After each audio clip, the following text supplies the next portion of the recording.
Akashvani Adilabad 100.2 FM మనస్సు నిండా. శ్రోతలు, ఇయాల జాతీయ పంచాయతీరాజ్ దినోత్సవం.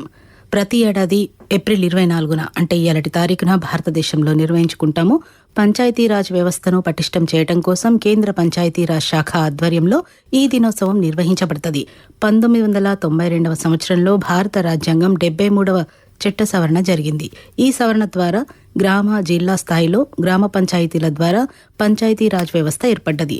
ఆ సవరణ 1993 ఏప్రిల్ 24 నుంచి అమలులోకి వచ్చింది.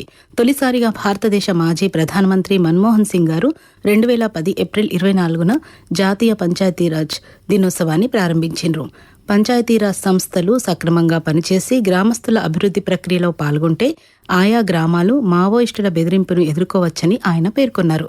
ఈ రోజున ఆదర్శ గ్రామంగా నిలిచిన గ్రామ పంచాయతీలను, గ్రామ సభలను శక్తీకరణ్ అవార్డు, రాష్ట్రీయ గౌరవ గ్రామ సభ అవార్డులతో సత్కరిస్తారు.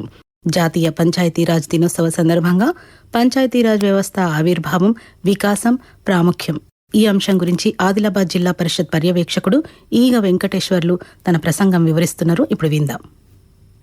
ఈరోజు అనగా 24/4/2025 నాడు మనము మన భారతదేశంలో జాతీయ పంచాయతీరాజ్ దినోత్సవము లేదా జాతీయ స్థానిక స్వపరిపాలన దినోత్సవముగా జరుపుకుంటున్నాం. అప్పటి భారత ప్రధానమంత్రి శ్రీ మన్మోహన్ సింగ్ గారు 24 ఏప్రిల్ 2010 నాడు మొదటి జాతీయ పంచాయతీరాజ్ దినోత్సవాన్ని ప్రకటించారు.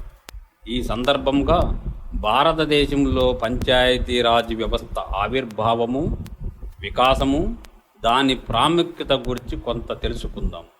భారతదేశానికి స్వాతంత్ర్యం వచ్చే నాటికి దేశ జనాభాలో సుమారుగా 82.7% ప్రజలు గ్రామాలలోనే నివసించేవారు.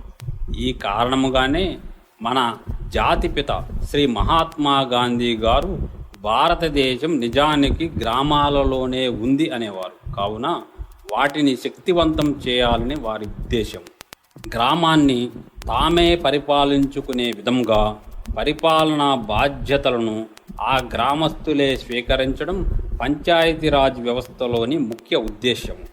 స్థూలంగా చెప్పాలంటే గ్రామీణ అభివృద్ధి అనేది గ్రామ ప్రజలు తమ కోసం తామే నిర్మించుకొని తామే నడుపుకునే పరిపాలనా వ్యవస్థ. పంచాయతీరాజ్ చరిత్రను మనం గమనించినట్లయితే అనేక ఒడిదుడుకులకు లోనైందని తెలుస్తుంది. పంచాయతీరాజ్ వ్యవస్థ ప్రస్థానము ప్రధానముగా 4 దశలలో కొనసాగింది. 1959వ సంవత్సరం నుండి 1964 వరకు అభివృద్ధి దశ. తదుపరి 1965వ సంవత్సరం నుండి 1969 వరకు స్థిర దశ. 1970వ సంవత్సరం నుండి 1983 వరకు క్షీణ దశ.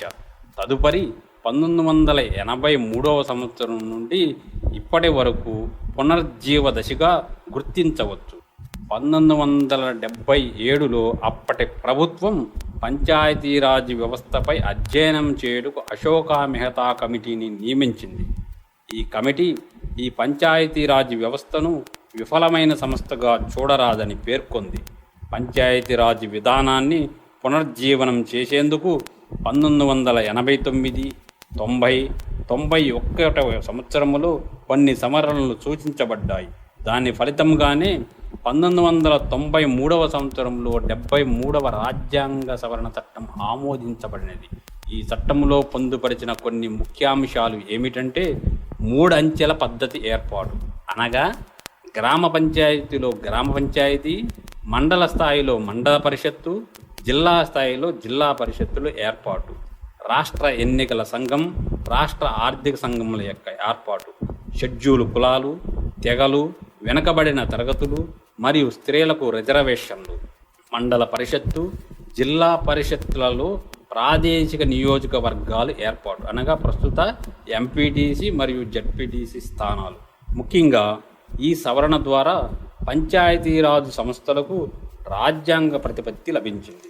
ఈ సవరణకు అనుగుణంగా దేశమంతా ఒకే రకమైన పరిపాలన ఏర్పాటు కావాలి కనుక మన ఉమ్మడి రాష్ట్రంలో అప్పటి వరకు అమలులో ఉన్న 1964, 1986, 1989 చట్టాల స్థానంలో కొత్తగా ఆంధ్రప్రదేశ్ పంచాయతీరాజ్ చట్టం 1994 నుండి అమలులోనికి వచ్చింది.